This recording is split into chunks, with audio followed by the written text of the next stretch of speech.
Hello and welcome to the Proptech Hot Seat on iPropertyRadio with myself, Carol Tallon, the show where we explore trends and technologies driving innovation across the built environment. The show is brought to you in partnership with Proptech Ireland, the hub for innovators, investors and indeed for industry leaders.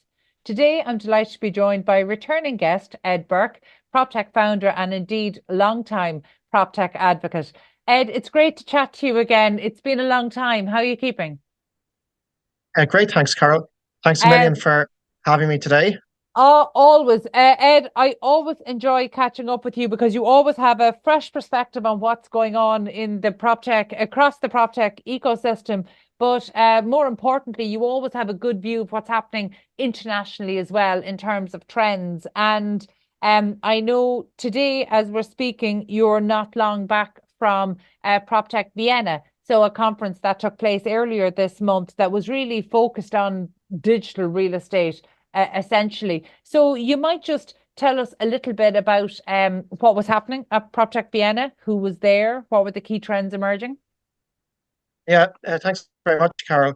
So I was at PropTech Vienna a little over a week ago, which was in a beautiful old brewery building in Vienna, organized by the Austrian PropTech initiative. It was a mix of um, tech startups, some very large real estate developers, property management companies, and a range of professionals from across the industry.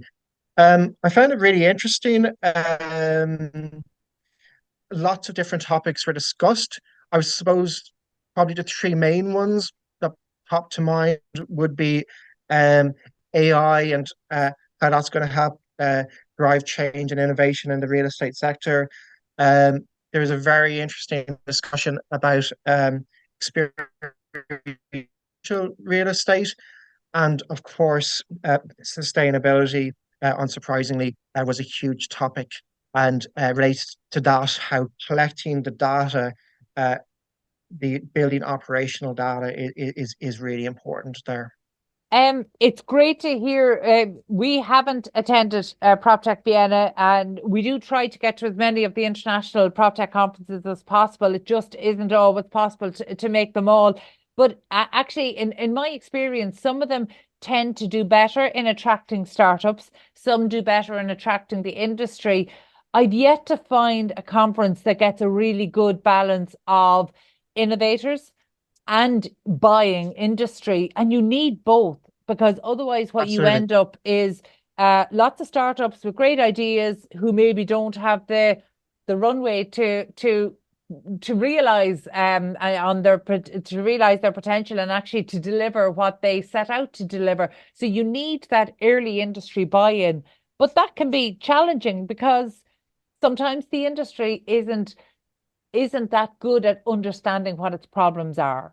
And I think ESG has been a huge driver of that, but I think it's something that the industry is only getting better at now post COVID. So look, in terms of AI, not surprised at all to hear that AI was prominent. I think maybe what surprises the industry is to know how much they're using AI already. So were there any kind of standout presentations or any standout ideas on the AI front?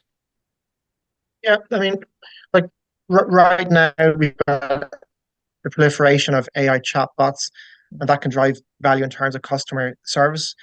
But I think the real what really stood out to me was the sustainability talks and actually having a data strategy so you can collect the data, you can monitor that data over time. And where I think AI is going to play an increasingly important role is um, when you've got that data, the AI will be able to give actionable insights to drive value for real estate and building operators, whether it's how to operate the building more efficiently. The AI will be able to maybe optimize the performance of plant and equipment and and preempt problems and indeed offer solutions in real time to issues that arise. But if I you don't want, have the data, it's very hard.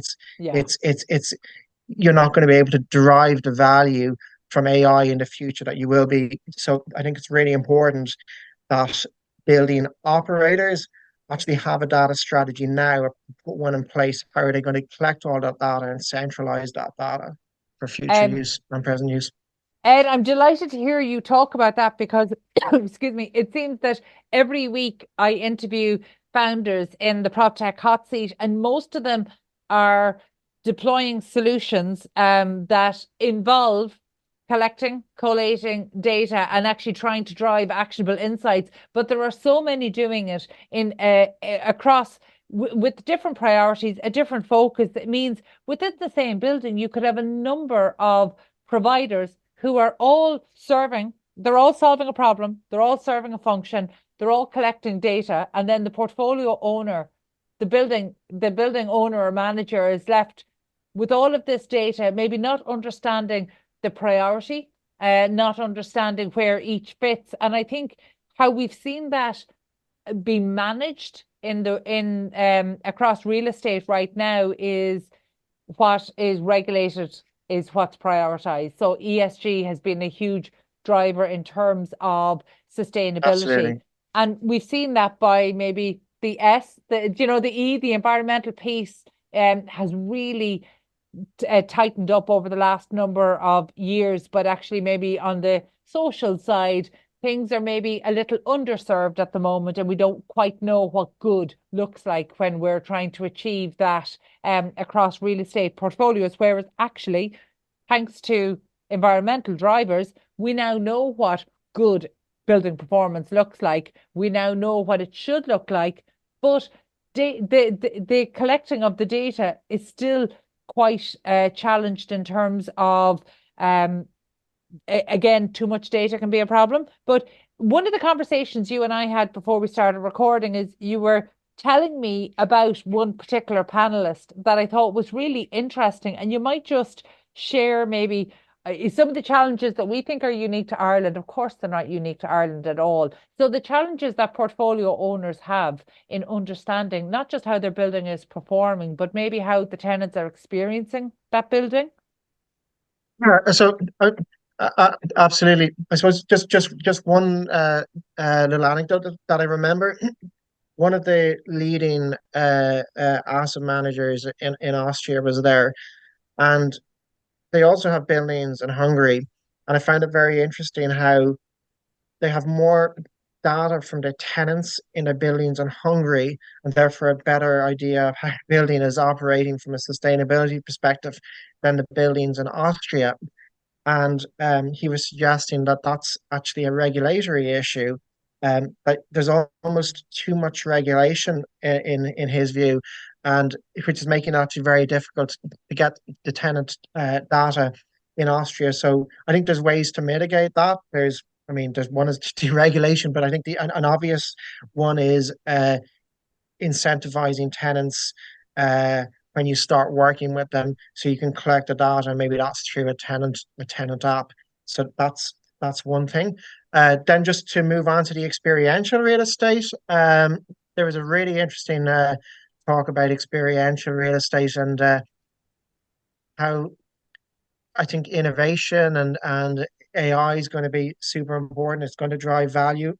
It's going to save money and um, in my view, it's probably going to take some jobs, but at the same time, what will never go away is that one-to-one uh, human interactions and having a really customer-centric experience, which is going to be critical and will continue to be critical, whether you're selling a piece of real estate software, real estate, or furniture for an office. So I found that to be really interesting, and the feeling that the customer is left with after working with you. So there was a really inspirational speech about that. So the humans never going to go away, no matter what happens. With technology and innovation and AI. Ed, you and I are both digital advocates in real estate.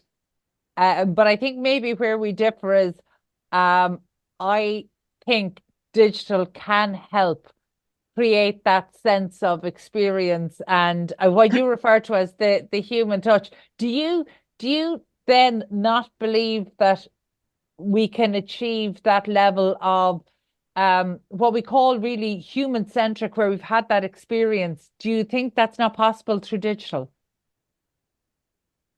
Yeah, absolutely. I mean, I think, you know, Google Meets, Zooms, you can have these meetings which are amazing, and you can build connections with customers.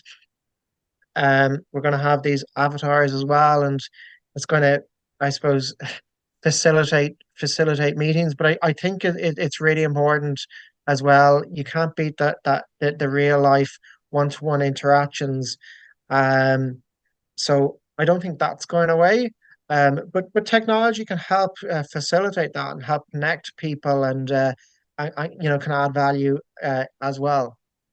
I'm going to hold back on judgment on this, and the reason is that I mentioned to you off air, and I'll probably get in trouble for saying it on air, but we're actually toying with avatar generation now. So I've sent our iProperty Radio producer Katie off to essentially train her own avatar. So Katie hosts our TikTok channel for iProperty Radio, and she very much in person is on screen. And what gave us the idea was one day she mispronounced a town in Cork, and it was funny. And instead of deleting the video through embarrassment or anything, we decided to lean into it because we thought the comments weren't mean, but they were funny. And but one of the comments was suggesting that she was indeed a bot, and she responded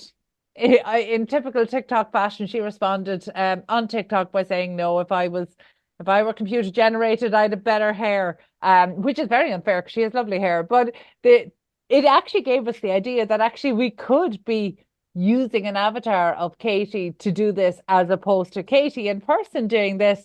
So actually the process of training Katie 2.0 has started, and I actually am waiting for the day when I come on to a Teams call with my team and it is avatar Katie and not real Katie that I'm engaging with, just to see how long it takes for us to figure it out. Because actually there's some really good technology. We're exploring HeyGen, but there are a number of different platforms.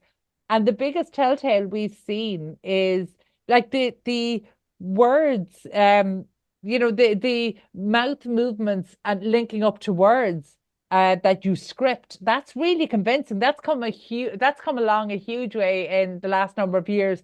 But what's really funny is the hand movements. So for anybody who's watching on YouTube, they'll be able to see me do this. For anybody listening on audio, you'll have to imagine it. But essentially, the hand movements are way out of sync with what you're saying. So you're essentially, the hand movements, the body language give away that what you're saying is not what I'm hearing. But Yeah. the body No, language, the it's an movement, awesome idea to yeah, do that. Like, and it's going to get so good that there will be kind of one-to-one communication, and it's going to be pretty hard to tell the difference. But I wonder, like, I think having the ability for a human to jump in there as well, like for the field Katie, yeah, I think it's going to remain really important. And I just it just makes me think, like, I think kind of building trust with people and is super important. And I just wonder, with all the AI avatars, how easy it is going to be to build those kind of personal connections. I think it can definitely facilitate, like, you can have one avatar talk to, a million people or 1,000 people. yeah. Uh, but maybe then for deeper conversations, or for in-person meetings, obviously you can't send the avatar to the in-person meeting until Elon Musk maybe gets his robots out to market. Yeah, I'm thinking of the Big Bang when Sheldon placed an iPad on top of a mobile device to move around. But yeah, I think technology could maybe move on a bit. Now this is a serious question. I presume you've used some sort of OpenAI tools or Yeah, yeah. ChatGPT or one of those. Yeah. yeah. When you're giving instructions, do you say please and thank you? Oh, this is a really interesting question. Um, um, I don't know. I might say please, but I don't think I don't, maybe I need to be more polite to the AI, you know? No, the reason I'm asking is because Um, I do. And I didn't think it was strange till somebody saw me do it. And they thought it was strange. Whereas I didn't think it was strange at all. But actually, it's very telling as to how you could start to identify. And I'm not a fan of using devices like Alexa, but Alexa is in our home. And some of the conversations with Alexa, not by me, some of the conversations with Alexa, I feel are the equivalent of me having a conversation with my dogs. You know, that I'm Yeah, yeah, speaking in a way that I don't expect a response, but it definitely feels like a conversation. And that to me tells us that if we can get to that level of familiarity and comfort yeah, and casualness in our use at this stage, and to be frank, AI is nowhere near as good as it's going to get, then actually and the reason, and I don't want to take us off topic, but the reason I bring that up is actually might this be the route for really good experiential real estate when you don't have a stressed human having a human experience and all that that entails when you have an entity whose only I suppose objective in the moment is to serve. Might that actually create a better yeah. experience? And like there are companies working on like really advanced chatbots powered by ChatGPT, and they're pretty good. And like Intercom is doing some really interesting stuff in that area, and it's going to be really, really impressive. Just kind of one thing that you were saying there, just as you were talking about talking to ChatGPT, um, one has to be a little bit careful actually, I think, in terms of what they say to it. So I remember when ChatGPT, as we all do, kind of had that explosion a year ago. Mhm. People were asking it to write emails. They might they might have been putting sensitive data into it. But actually, do you want if you have sensitive company data, like I wouldn't be putting that into ChatGPT, but there Yeah. are solutions and tools coming to the market that are powered by ChatGPT, but your data is kept safe and secure. And I don't know, nobody really knows what's happening with your data when it goes to OpenAI. Yeah. So it's Yeah. something for people to kind of think about as well. But there are tools coming to the market and indeed already on the market where you can, safely put data into a chatbot powered by ChatGPT or one of the other LLMs, and you know that your data is safe and secure and it's not going to be, it's not going to leak out. So that's something I think for people to think about as well.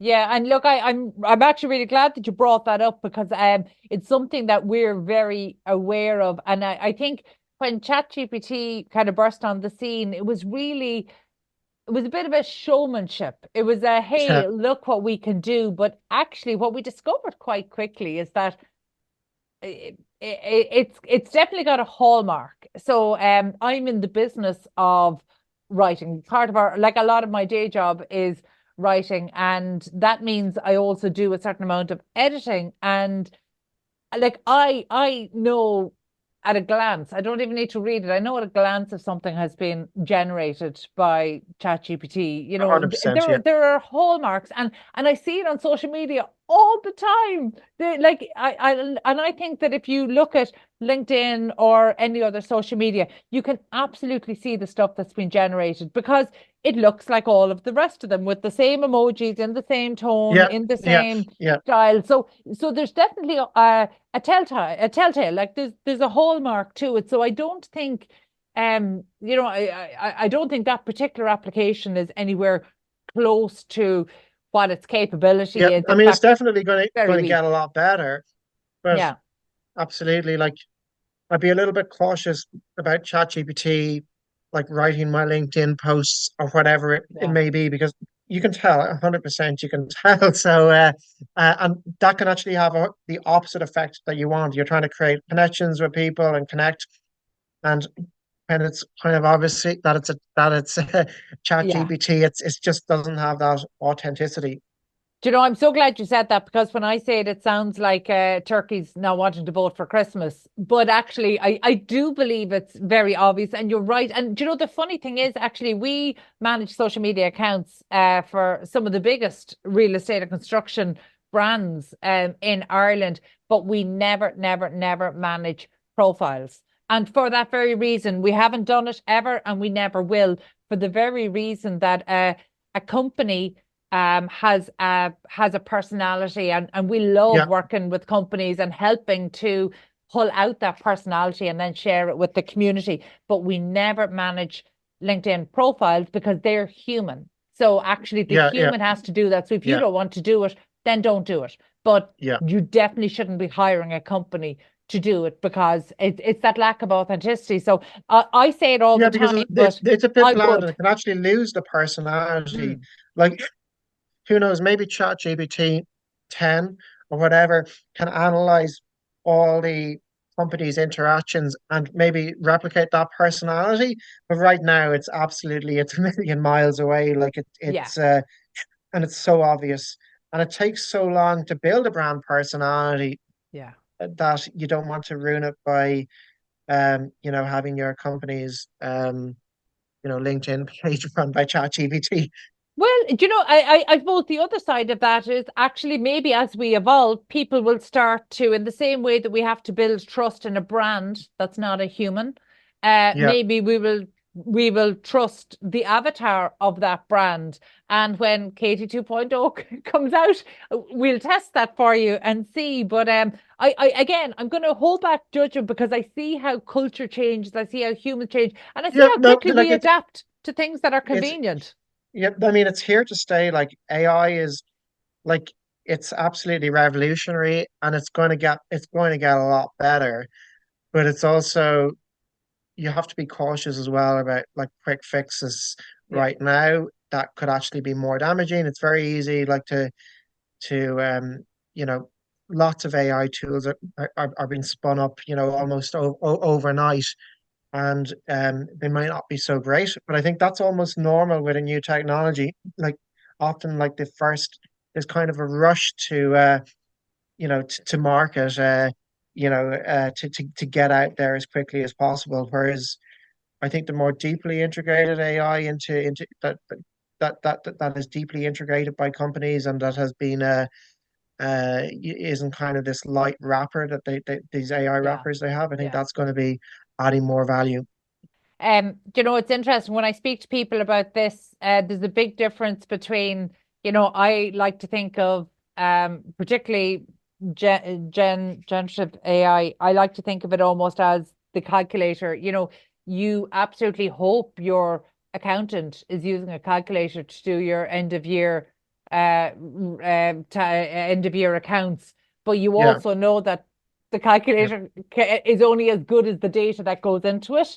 Um, and 100%, 100%. and I think that's kind of a really strong one. But actually, when I speak to creatives, they're really excited about AI because creatives know what they bring to the table. They know that twist. They know that, okay, well, if everybody else is using AI to generate whether it's graphics or video clips or text, then I just need to be more creative than that. And to be fair, most creatives believe they can do that. That's what they get a bit of a kick out of. So actually, if anything, it establishes a baseline that's not very high. And actually, that's where creativity can nudge you ahead. So most of the creatives I know are absolutely embracing AI, and it's kind of AI plus one. It's plus Yep. your 1%, it's plus your human interaction. And that I think is what's really exciting. But it kind of, in a way, feeds into what I also want to talk to you about today, because I think it's a thing that most people would have potentially been traveling to Proptech Vienna to hear, but it's maybe the most pressing questions around what they have at the moment.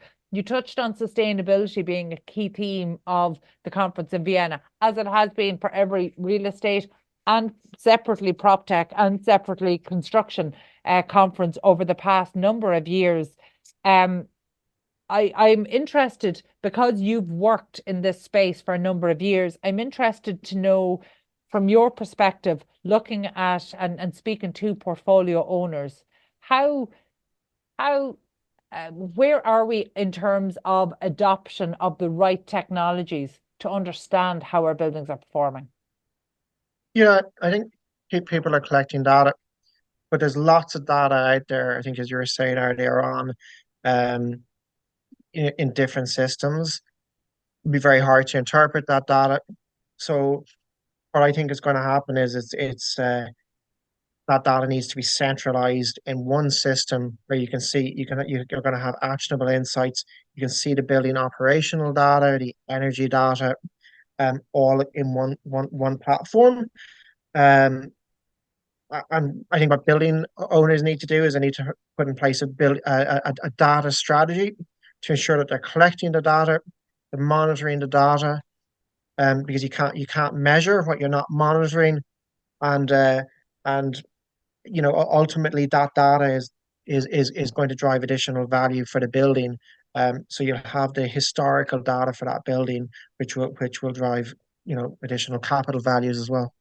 In terms though of a data strategy, I think that's exactly what portfolio owners are trying to do. But it can be difficult, it can be confusing because, I can remember it's only in recent years that portfolio owners are understanding and becoming comfortable with the concept of a tech stack, understanding that actually Yep. we have this technology to solve this problem, we've a different piece of technology to solve a different problem, and that actually here's something that we want to offer to our tenants or to the occupiers in the building. So we're bringing in this technology, and they could have, 8, 10, 12 or more different technology providers, but unfortunately, each positions themselves as the main piece of technology, or Yeah, it's like absolutely. Yeah. it's the startup. Every startup founder is like a proud parent. They think the problem they're solving is the most important, and that's not always true. So actually, you have this real lack of clarity about the positioning. So we've moved to the point where all of these different providers can integrate well together. That's good. Yeah. But what happens? You're left sitting with the data from all these different providers. Is there such thing as a centralized system? Because I've heard it positioned. I've had PropTech startups tell me that they're it, but I haven't seen it in operation. I still Yeah. see portfolio owners individually looking at data from I think that's different like places. I think that's kind of more like aspirational right now, to be honest.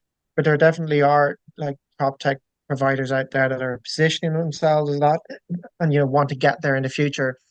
But it's almost like, if you have a CRM like Salesforce, like your marketing, your service, all of that will plug into the CRM. And I think that's basically essentially what's needed um for the building sector, for building operators. But like right now, there's lots of different things, and systems out there. But I would definitely be focusing on the ESG, like that's critical data, which people are focusing on, but focusing on working with partners that can help collect and monitor that data, uh, measure it over time, and drive actionable insights. Is that happening at the moment? Because I'm seeing that again, not all problems deserve to be solved. Not all data that's being collected is being used. I would say there's still a disconnect between not just drawing actionable insights, but actually understanding what data is important. So at the moment, Yeah, it's being guided by, okay, what do we need to count?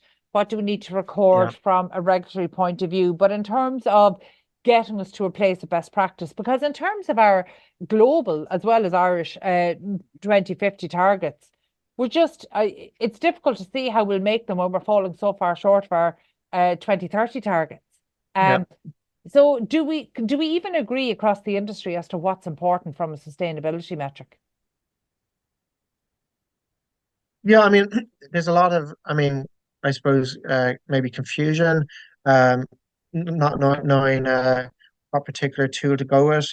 Uh, I suppose just from my own experience working, I worked for a building analytics platform, which was helping drive operational performance and reduce the energy spend by ensuring that the plant and equipment, the HVAC was optimized. And I thought, that was an incredible solution because it's actually driving real value.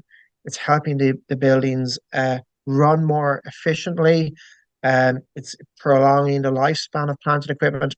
And I think really importantly as well is the building owners and operators are also collecting that critical that data relating to that operational performance, which I think is going to be so valuable for building owners in the future when they can have this historical picture, of the performance and the operational data of the buildings.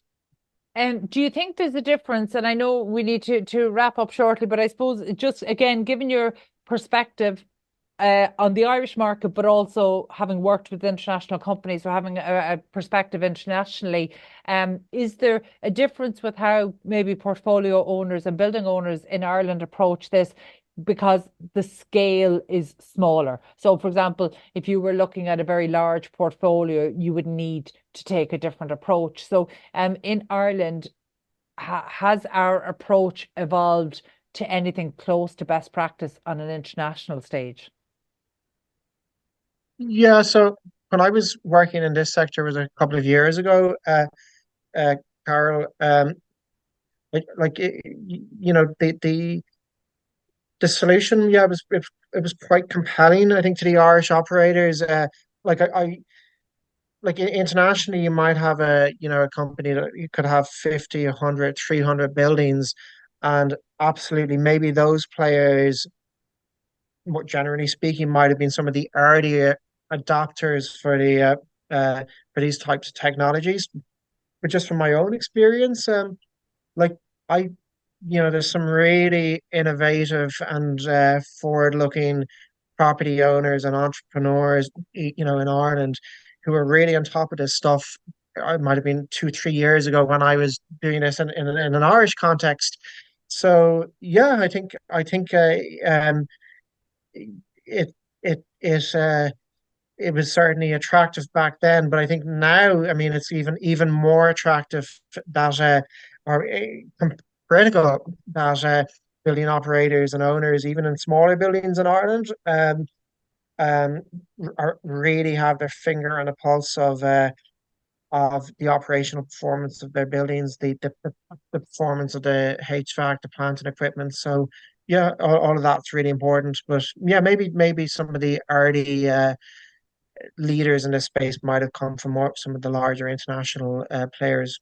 Yeah, no, it's an interesting one. I suppose finally, then, in terms of approaching putting together a data strategy, I mean, is that something that portfolio owners, in your experience, is it something they do as a matter of course, or is this almost like a new language to them, now that they're at the point of using various different technologies deployed across the building? They're collecting a lot of data. They're trying to understand what to do with that. They're trying to see whether it's automated or otherwise, how that can generate actionable insights, and then indeed take the action and then measure to see if that action is indeed doing what you want it to do, what you expect it to do.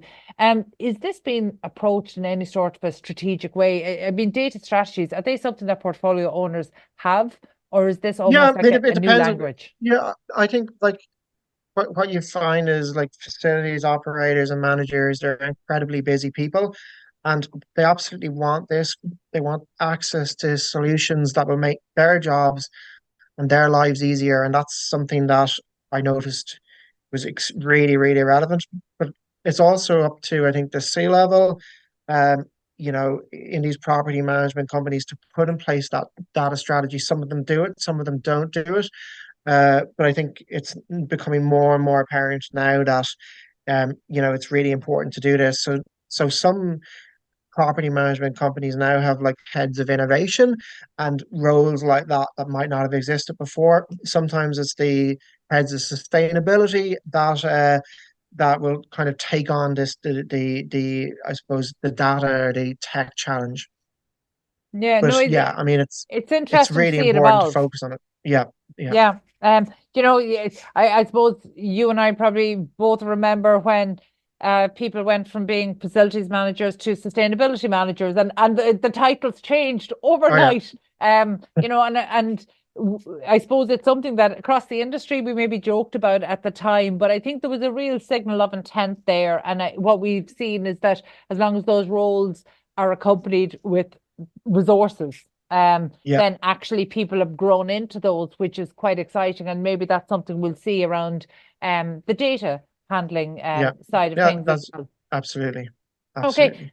Ed, thank you so much. I always enjoy chatting to you and I always learn so much. So thank you very much. Thanks a million, And Carol. if anybody wants to actually have to understand maybe about what the data strategy for their building or portfolio needs to be or ought to be, they can contact Ed Burke through LinkedIn or indeed through Proptech Ireland. So that was Ed Burke, the Proptech founder and longtime Proptech advocate. And my thanks as always to producer Katie Tallon and maybe sometime in the future, Katie 2.0. And will we know the difference? That'll be the test. My thanks also to the audio team at Hear Me Roar Media. Before we go, just a special word of thanks to our sponsor, Proptech Ireland, for supporting the podcast and for making these conversations possible. And thank you indeed for tuning in. We'll catch you on the next episode of the Proptech Hot Seat.